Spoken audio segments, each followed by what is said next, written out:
Unbelievable coincidence. మనం ఇప్పటి వరకు మన ఛానల్లో అన్బిలీవబుల్ కోఇన్సిడెన్స్ వీడియో చేసాం. ఆ వీడియో మీద పార్ట్ 2 కావాలి అని మీరు కోరుకున్న దాని మేరకు ఈ అన్బిలీవబుల్ కోఇన్సిడెన్స్ మీద పార్ట్ 2 వీడియో చేస్తున్నాం. మరి అన్బిలీవబుల్ కోఇన్సిడెన్స్ గురించి పార్ట్ 2 లోని విషయాలు తెలుసుకునే ముందు టీటాక్ ఛానల్ ని సబ్స్క్రైబ్ చేయడం మాత్రం మర్చిపోకండి. ఇక విషయంలోకి వెళ్దాం. ఈ ప్రపంచంలో ఎన్నో కోట్ల మంది జనాభా ఉన్నారు. అందులో కొంతమందికి ఇటువంటి కొన్ని అన్బిలీవబుల్ కోఇన్సిడెన్స్ ఎదురవుతూ ఉంటాయి. అసలు ఆ కోఇన్సిడెన్స్ అయ్యే సంభావన 0% ఉంటుంది. మరి ఈ రోజులో అటువంటి మీరు నమ్మలేనటువంటి కొన్ని అన్బిలీవబుల్ కోఇన్సిడెన్స్ ని ఇప్పుడు మనం తెలుసుకుందాం. నంబర్ 1, మొట్టమొదటి కోఇన్సిడెన్స్ ఒక సముద్రంలోని షిప్ ది. 1966లో డోవర్ స్ట్రైట్ అనే ఒక షిప్ సముద్రంలో మునిగిపోయింది. ఆ షిప్ లోంచి కేవలం ఒక వ్యక్తి ప్రాణాలతో బయటపడ్డాడు. అతని పేరు హగ్ విలియమ్స్. ఆ తర్వాత 1767లో డోవర్ స్ట్రైట్ అనే మరొక షిప్ సముద్రంలో మునిగిపోయింది. ఆ షిప్ యాక్సిడెంట్ లో కూడా ఒక వ్యక్తి బ్రతికి బయటపడ్డాడు. అతని పేరు కూడా హగ్ విలియమ్స్. ఆ తర్వాత 1820లో మరొక షిప్ మునిగిపోయింది. అందులో కూడా ఒక వ్యక్తి ప్రాణాలతో బతికి బయటపడ్డాడు.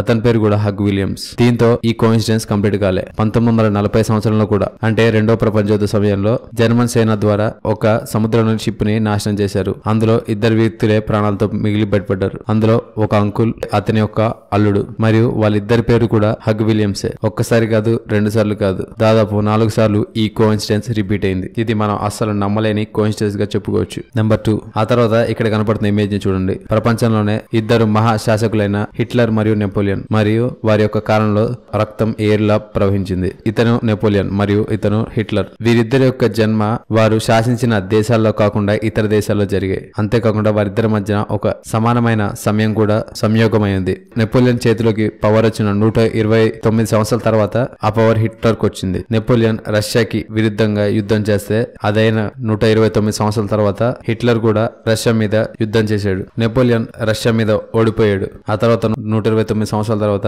హిట్లర్ కూడా రష్యాతో ఓడిపోయాడు. నెంబర్ 3, గన్నులోంచి పేలిస్తే బుల్లెట్ సెకండ్ లోపే బయటకు వస్తుంది. కానీ ఈ కోఇన్సిడెన్స్ లో గన్నులోంచి వచ్చిన బుల్లెట్ సంవత్సరం తర్వాత వెళ్ళి తగిలింది. నిజంగా ఇది పాసిబులేనా అనే డౌట్ మీకు రావచ్చు. కానీ పాసిబుల్లే. కానీ ఎలా అనుకుంటున్నారా? హెన్రీ జింగ్లాండ్ అనే ఒక వ్యక్తి చాలా తెలివైన వ్యక్తి. అతను 1883లో అతను తన యొక్క లవర్ తో బ్రేకప్ అయిపోయాడు. దాని కారణంగా అతని యొక్క ప్రేయసి ఆత్మహత్య చేసుకుంది. కానీ ఆ అమ్మాయి యొక్క అన్నయ్య ఎంత కోపానికి గురయ్యాడంటే అతను తన లవర్ ని గన్ తో కాల్చి చంపేసి తనను తాను కూడా కాల్చుకుని చనిపోయాడు. కానీ జింగ్లాండ్ చనిపోలేదు. అలా కాల్చినప్పుడు ఆ బుల్లెట్ అతనికి తగలలేదు. ఆ బుల్లెట్ అతని ముఖం మీద నుంచి వెళ్లి ఒక చెట్టుకు తగిలింది. కానీ 1 సంవత్సరం అయిన తర్వాత జింగ్లాండ్ ఆ చెట్టుని నరికేద్దామని చెట్టుని నరుకుతున్నాడు. ఆ చెట్టు అతని యొక్క ఇంటి ముందు ఉంది. ఆ చెట్టులో ఆ గన్ యొక్క బుల్లెట్ ఇంకా అలాగే ఉంది. అతను ఆ చెట్టు కింద కొన్ని బాంబులు పెట్టి ఆ చెట్టుని పేల్చంగానే అప్పుడు విస్ఫోటనం కారణంగా ఆ చెట్టు మీద ఉన్న గన్ బుల్లెట్ జింగ్లాండ్ యొక్క తలకు తగిలింది. ఇక అక్కడికక్కడే జింగ్లాండ్ చనిపోయాడు. అంటే ఆ గన్నులో వదిలిన బుల్లెట్ సంవత్సరానికి అతనికి తగిలింది. మరియు ఇక్కడ కనపడుతున్న ఇమేజ్ ఆ ఘటనలో జరిగిన ఒరిజినల్ ఇమేజ్. చూశారు కదా, మీరు ఎప్పుడు నమ్మలేనటువంటి కొన్ని అన్బిలీవబుల్ కోఇన్సిడెన్స్ గురించి మీకు తెలియని కొన్ని ఆసక్తికరమైన విషయాలు ఈ వీడియో కనుక మీకు నచ్చట్లయితే లైక్ చేయండి, షేర్ చేయండి. ఇలాంటి మరికొన్ని ఆసక్తికరమైన విషయాల గురించి తెలుసుకోవాలనుకుంటే టీటాక్ ఛానల్ ని సబ్స్క్రైబ్ చేయడం మాత్రం మర్చిపోకండి. Thank you for watching.